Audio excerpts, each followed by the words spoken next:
Hey everybody, how's it going? Today we're going to be going over and showing you how to install the 7-way RV upgrade kit here on a 2020 Hyundai Santa Fe. So this is what our 7-way is going to look like installed. It's going to come with a nice mounting bracket here. You will, however, need to find a way to mount this on your vehicle. If you have the factory trailer hitch, you're going to have a bracket here, a 4-way bracket already on there. We'll just simply bend that down, and then we can use one of the no-drill brackets we offer here at eTrailer. So as this is a 7-way upgrade kit, we will need to have an existing 4-way in order to make everything work. Now, this vehicle does have the option to come with the factory 4-way, so if that's what you have, great. You won't need anything else, but if you don't have an existing 4-way, you will need to purchase one of these. We have plenty of plug-and-play options here at eTrailer you can pick up with the upgrade kit. So there are a couple nice things about this kit that really set it apart from some of the others on the market. So this is something we've designed specifically for our customers here because we know what they need. So not only do we get the 7-way, the larger 7-way for our trailers with brakes or an onboard battery, we're also still going to get the 4-way. So we can tow both types of trailers without needing any additional adapters that plug into the 7-way.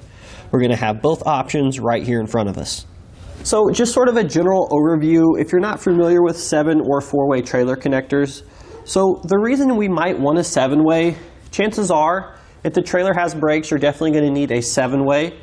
Some of the other circuits on the 7-way include a battery charge line that'll charge any onboard battery you have. And there's also going to be the same standard functions with a 4-way, being that we have the running light circuit and the stop and turn signals. There's also on the 7-way going to be a reverse light circuit, but I will say the vast majority of applications won't use this, but it is there if you need it. So this kit here that we've compiled for you guys, it's going to be all inclusive. Therefore, it's going to have literally everything you need except for tools. I'm talking about all the extra wiring connectors, circuit breakers, literally everything we need for this installation. So you're not going to have to worry about getting halfway through it and running back into town to pick up some connectors you may have missed. We're going to have everything we need to do the install in front of us the first time. So we have two different kits that are very similar to this one. The ETBC7L that we have here and the ETBC7. So if you're wondering which one is right for you, it's all going to come down to what brake controller you're using. So with these newer vehicles here, ones you may not be towing with every day, the best option is really a wireless brake controller because they don't require any modifications or splicing into the vehicle. If that's what you have or that's what you want to use, you're definitely going to want to go with the ETBC7L. Now, if you're towing much more frequently and you want a physical brake controller in the cab with you, a traditional wired brake controller, that's when you do have to do some splicing in the vehicle. And our other kit, the ETBC7, is going to be a little bit of a better option for that. So in regards to installation, if you're going the wireless brake controller route and we're using the ETBC7L here, I do recommend you guys doing this one at home by yourselves. It's definitely something you guys can do. We don't really need a lot of mechanical knowledge, nor do we need a lot of specialized tools. We're really just plugging in a few things, grounding a wire, and then running a power wire. But that's pretty much it. So I encourage you guys to try this one. Along with our help, we'll show you how to do that now. So the first thing we need to do, we need to find a place to mount the 7-way. So these first couple steps here could vary depending on your specific application. Our particular vehicle here has a factory trailer hitch, and the factory trailer hitch has a welded on 4-pole trailer connector onto the actual hitch. So if this is what you have, we're going to show you a couple steps how to mount the 7-way. But if you don't have this, it's fine. It's actually going to be a little bit easier for you guys. All you're going to need is an additional bracket. We sell these long no-drill mounting brackets here. They simply secure around the trailer hitch. We'll show you how to install that. And we just simply mount the 7-way to this. So I definitely recommend picking up one of these brackets for this installation here. But if you have the factory trailer hitch, stay tuned for these next couple steps. So if we wanted to and we had the means, we could probably actually go ahead and just cut straight off this tab here to remove the 4-way bracket completely. But seeing as we really don't want to cut into the trailer hitch if we don't have to, so a good little workaround for this is take a hammer and this little flat portion of the 4-way, we're just going to hammer that flat to the bottom of the bracket here.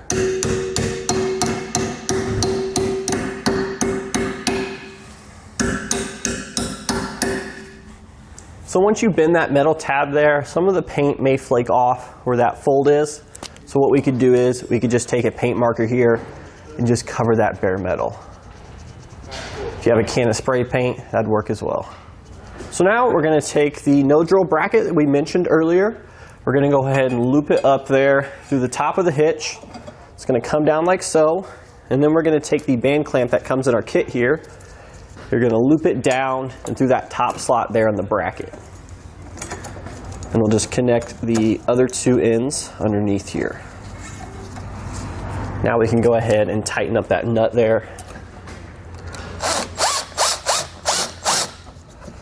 I want to make sure you hold on to the actual trailer connector to hold it into position when you tighten it down.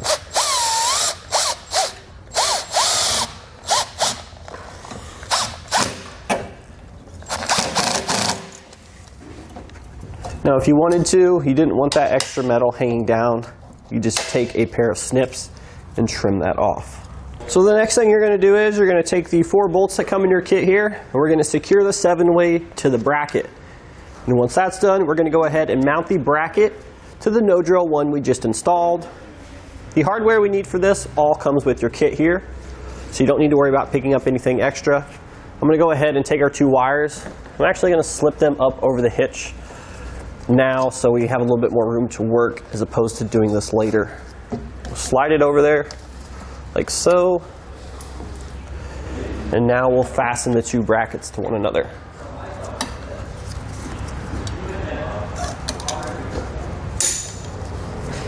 So now we got the trailer connector secured. We've got our wires ran behind the hitch tube here.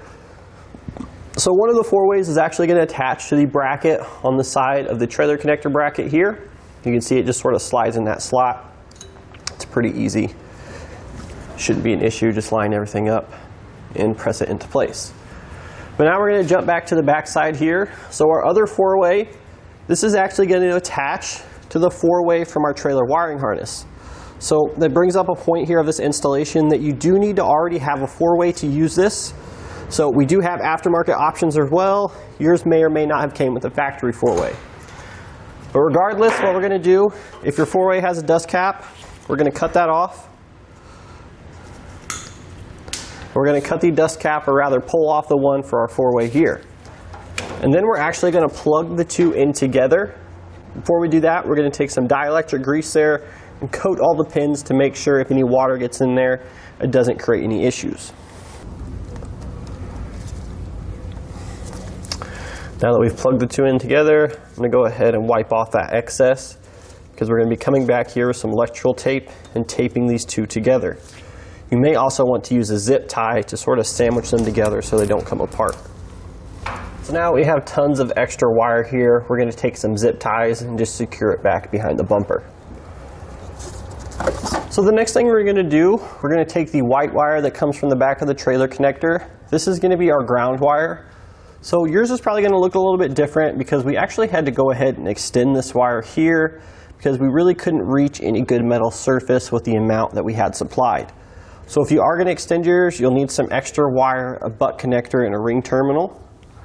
But now we're just going to go ahead and find a suitable place to mount this. I'm going to come up behind the hitch here, and to this metal panel here should be fine.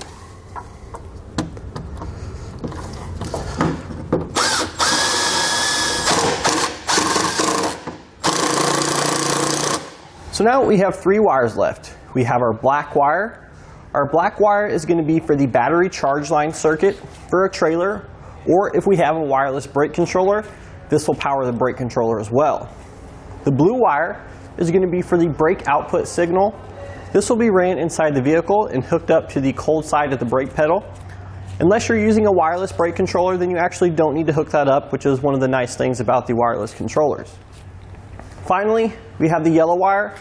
This would go to a reverse light circuit if our trailer had reverse lights and we wanted to activate those. The vast majority of RVs, though, they don't have reverse lights, so we're just going to be taping up this yellow wire along with this blue wire here, because again, we're using a wireless brake controller, so we don't need that hardwired brake output circuit. The black wire, however, we will run that up to the vehicle's battery.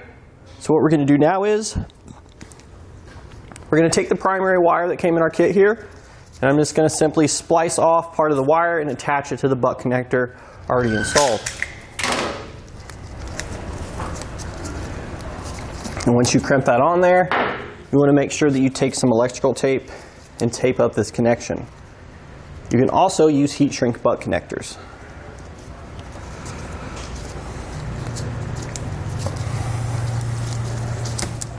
So now we can take our black wire here and go ahead and route it up to the front of the vehicle where our battery is.